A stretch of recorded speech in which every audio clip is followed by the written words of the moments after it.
I knew that I succeeded as a leader when I did not lose any critical talent post the Equifax breach. Not only had I not lost critical finance talent, but I had also been able to maintain a highly engaged and highly committed global finance organization. Despite a very difficult period that we went through as a company and as a function, we maintained focus to deliver on-time, quality work to senior executives and also to external auditors. As a leader, I was committed to be part of the solution for a problem we found ourselves in. We expected very challenging times ahead as the world turned on the company and its senior leaders. This was a company crisis, not that of an industry or a global recession. This is a very different situation to what all companies are finding themselves in today with COVID-19. I will share some thoughts of how I was able to successfully lead global teams through this crisis and how these experiences have prepared me to lead through the current COVID-19 crisis. I will do parallels, but also will share the key differences which are very important to understand.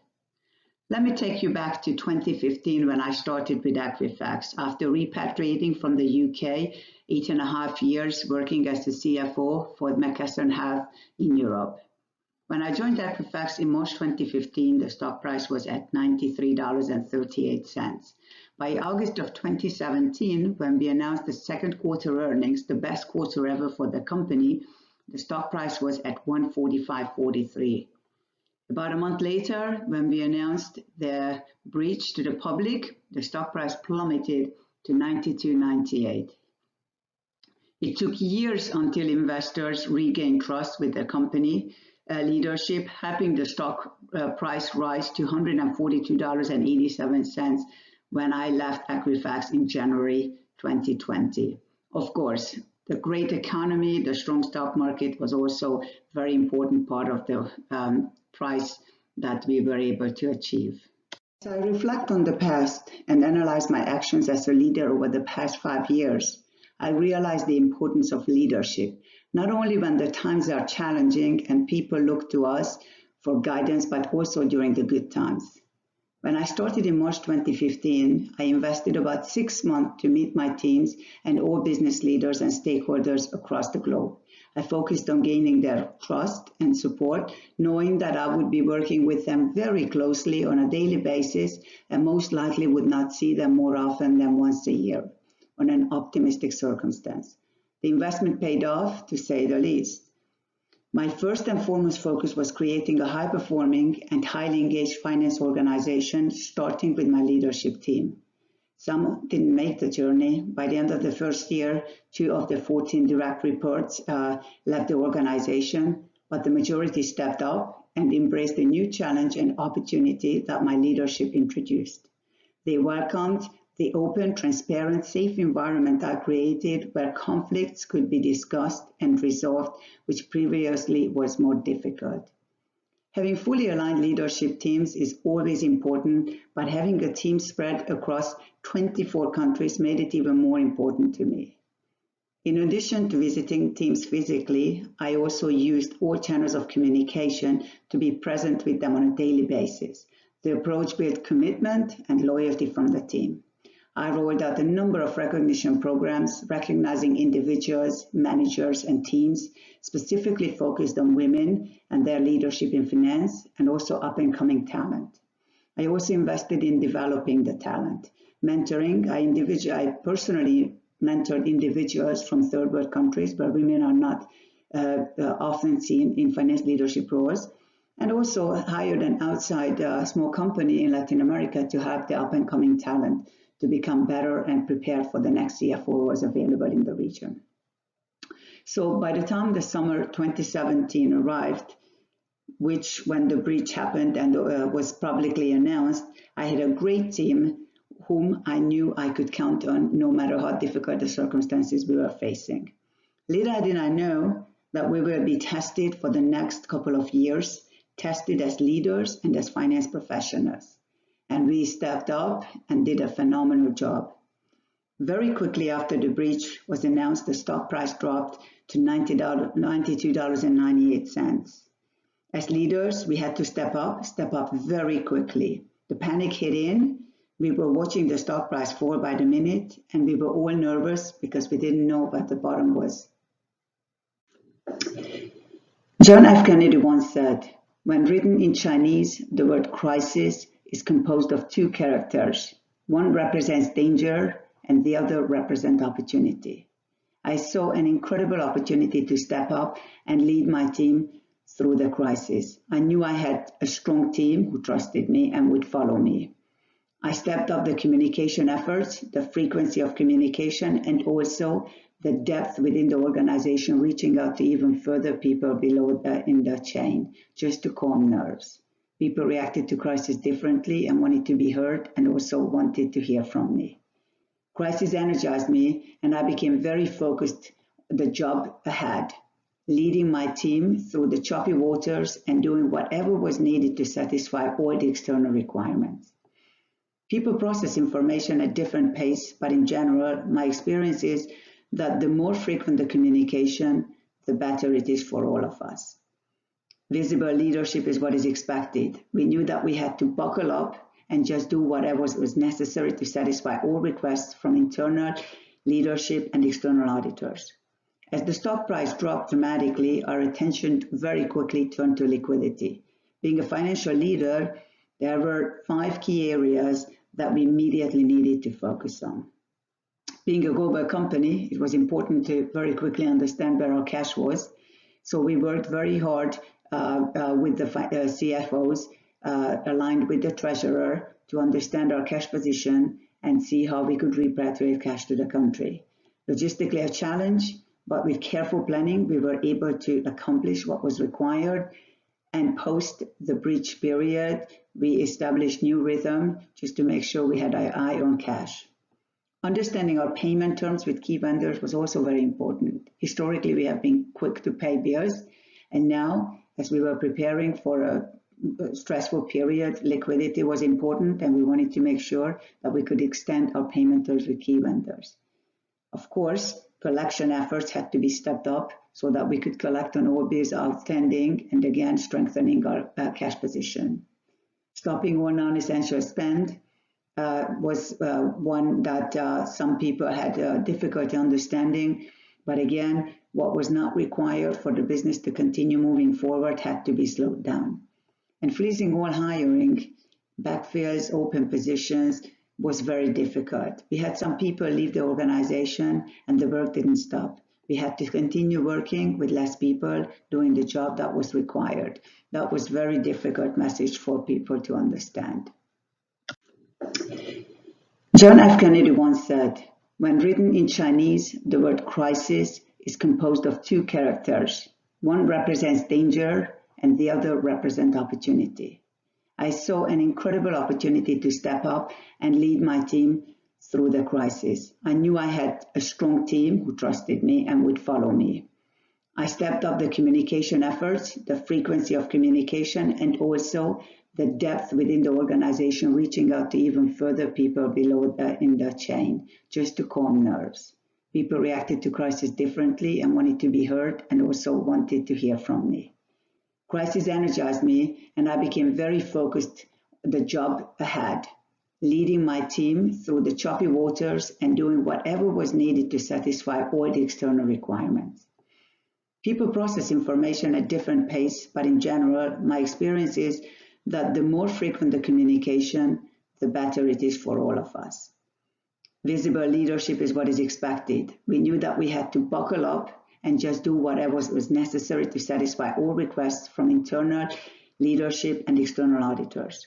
As the stock price dropped dramatically, our attention very quickly turned to liquidity. Being a financial leader, there were 5 key areas that we immediately needed to focus on. Being a global company, it was important to very quickly understand where our cash was. So we worked very hard with the CFOs, aligned with the treasurer, to understand our cash position and see how we could repatriate cash to the country. Logistically a challenge, but with careful planning, we were able to accomplish what was required. And post the breach period, we established new rhythm just to make sure we had our eye on cash. Understanding our payment terms with key vendors was also very important. Historically, we have been quick to pay bills, and now, as we were preparing for a stressful period, liquidity was important, and we wanted to make sure that we could extend our payment terms with key vendors. Of course, collection efforts had to be stepped up so that we could collect on all bills outstanding and again strengthening our cash position. Stopping all non-essential spend was one that some people had difficulty understanding, but again, what was not required for the business to continue moving forward had to be slowed down. And freezing all hiring, backfills, open positions was very difficult. We had some people leave the organization and the work didn't stop. We had to continue working with less people doing the job that was required. That was a very difficult message for people to understand. When a company historically is used to strong cash flows and very high margins, some might struggle with some of the above steps. One has to pivot very fast. This is where leadership is essential and quick decision making is very important. Employees look to us to take action and look the crisis in the face. Lead by example, get the job done and move forward. The auditors focused on ensuring financial controls. This was incredibly stressful time for us as we were under the microscope as the auditors were stress testing all our monthly processes and documentations. This was the time for us to showcase our controls and processes. We passed all the tests and the team stepped up and delivered. I was grateful for all what they have done. Once the auditor's requirements were behind us, we took our processes one step forward and started looking for best practices across all properties, mostly segmenting them by size, small, medium, large. The large properties required more processes that were cumbersome for small ones, so we had to be mindful of that. Some countries fared better than others, and I did not want all the work to go to waste. As a result of this, we made our internal processes more consistent and shared best practices. This was a teachable moment for all. All entities learned something from each other. The other great opportunity for us to further bulletproof our processes, and we took the advantage of it. As the crisis passed and we moved into a new reality, we knew we had to pivot ourselves as a finance organization. We became savvy in technology and cybersecurity and learned the right questions to ask when business cases came in front of us. As the company committed to spend over $1 billion in cybersecurity, we needed to learn how to partner with the business and support them on this new journey. The team embraced the change and learned at pace. Years on, we have not looked back. We all had added new leadership skills in addition to technical skills. My story has just taken us from 2015 to the end of 2019. In January 2020, I left Equifax and recently joined InterContinental Hotels Group as the CFO for the Commercial and Technology Group. When I started, COVID-19 had already made its way to Europe and to America, but at that time, we did not even begin to know what we know now about the crisis that was about to hit everyone globally, regardless of geography and industry. The first 2 weeks on the job, my focus was strictly meeting my team and also starting to create rapport with the business unit leaders. My second week on the job, I already started talking about the opportunities I saw as a crisis of this virus outbreak. The first 2 weeks, I was able to meet the team and share with them my approach to leadership, team building, etc., and the importance of business partnering and bringing valuable insights to the business. I also created a women in finance team for up-and-coming talent in the broader finance organization in Atlanta. I announced quarterly finance awards recognizing excellence in business partnering, again, so that people would see what good looks like when it comes to business partnering and helping our leaders to make decisions. I set up skip-level cadences to let everyone know the importance of open and transparent communication. Set up weekly brown bag lunch learning lessons for all team. During these sessions, a strategic initiative is presented and shared with the team by a skip-level employee. The objective The objectives were to learn about the strategic initiatives, but also observe talent and have the team learn about the rest of the team. Surprisingly, they only worked side by side, but did not have behave as a team much. I also focused on sharing my beliefs about the importance of everyone pulling their weight on the team. I frequently talk about Patrick Lencioni's 5 Dysfunction of a Team, a book that I always buy for all my direct reports when I start new roles. InterContinental wasn't different from Equifax. I bought the books for my direct reports so that they would understand that my leadership structure is where I believe on the foundations of the functional team, the importance of trust, resolving conflict, being accountable for the work that we are doing, just to name some of the building blocks of a well-functioning team. A week later, we were all forced to work from home. And once again, I found myself in leading in crisis from the distance. I was prepared and ready for this new challenge. The first 2 weeks have given me the momentum to step up leadership. Whilst my team is all based in one office, we all moved home, and working from home is a very similar scenario that I had when I worked at Equifax, where I was managing 24 countries from the distance. Once we moved home and started working remotely, I immediately stepped up my communications with the team. We used WebEx, Microsoft Teams, sometimes FaceTime, anything to see each other. 3 times a week, 30-minute stand-up meetings with my directors to make sure we are aligned and staying in touch. Twice a week, 30-minute stand-up meetings with the entire team. I wanted to be visible, I wanted to hear them, and I also wanted to share any news and update that I got from leadership on the organization. Announced a weekly 30-minute fun game, Fun Thursday I call it, where the entire team comes together and prepares during the week to for a team meeting where they play a game like Guess Whose Baby Picture It Was. It's a lot of fun, pulls people together, and it also takes us into being a little bit more personal with each other rather than just doing business. I also did a 2-hour meet and greet session because during the first 2 weeks in the office, I did not have the opportunity to get personally and professionally know every single one of them. So we did it together, and it was a lot of fun, learning about people's passion and also about their professional careers. And committed to call individuals weekly just to check in. This is one-on-one time with all my employees to learn how they are dealing with working from home. Some have very quickly adapted, whilst others found it much more complicated. Having young children and both parents working, those employees have struggled quite a bit, very difficult. And I wanted them to know that I was there for them and supported them, gave them flexibility to get their job done and also attend to their children. The experience managing global teams has well prepared me to lead the team through remote working. I believe that we have become a better, more cohesive, and more engaged team much faster than we would have been without this crisis. We got the team to step up and look the crisis in the face. The quality of work has also stepped up with the business unit leaders as I was leading the way. I focused on establishing myself, the key leaders, and trying to learn as much as I could in a very short amount of time. An incredible challenge, to say the least. The knowledge might not be there, but leading teams through crisis and supporting business unit leaders through crisis is something that does not scare me. The past experience comforted me and gave me the confidence to be the leader the team needs and the business partners, the business leaders need. The actions are not much different from the ones I have discussed before, but my focus and determination looking for opportunities has helped the team.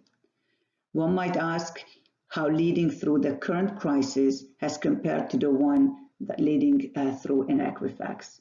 No matter what the source of the crisis, people experience anxiety. They are looking to leadership for visibility, visible leadership, be seen, use all media to communicate with staff. They're also looking for reassurance that we will be all right. Frequent communications and as much transparency as possible. The actual work to be done is not much different. In both scenarios, it is all about liquidity. The big difference for me comes from the circumstances leading to the crisis. In the first instance, with Equifax, the company was in crisis, not the industry or the globe. This is a very big difference. We had everyone's eyes looking at our responses to the media questions. Employees felt embarrassed when their friends and relatives commented to them about the breach. It was a hit to personal pride, as we all want to feel proud for the company we work for. The politicians put the company and its leadership on trial on Capitol Hill. They asked questions about the events that led to the breach. It was a very public crisis, and leading through this crisis was challenging, as I needed to ensure that my team understood our role to be part of the solution. We could not undo what happened, but we could certainly calm the nerves of our external auditors by assuring them that our financial controls were at or better levels what they expected from us. In the current instance, the world is in crisis. This is not one industry, this is not a country, it's the entire globe that is impacted by this crisis. We are suffering together as people, industry, and the globe, the known and maybe unknown impacts of this crisis. But with this crisis came camaraderie, industry leaders coming together, meeting with politicians across the globe, lobbying for financial packages to help them. Leading under these circumstances is somewhat easier, as we do not fear the pressure and the judgment of the outside world. But the unknown ahead of us is still unnerving, and people have the anxiety about not knowing what tomorrow brings. We take solemn in seeing what our company and the industry is doing to be part of the solution, helping those who do not have a home in London, donating hotels to help workers who need rest, donating masks to states most impacted by the virus. Our company will be judged by these actions in the future, being part of the solution. This is social responsibility. This gives us a lot of pride.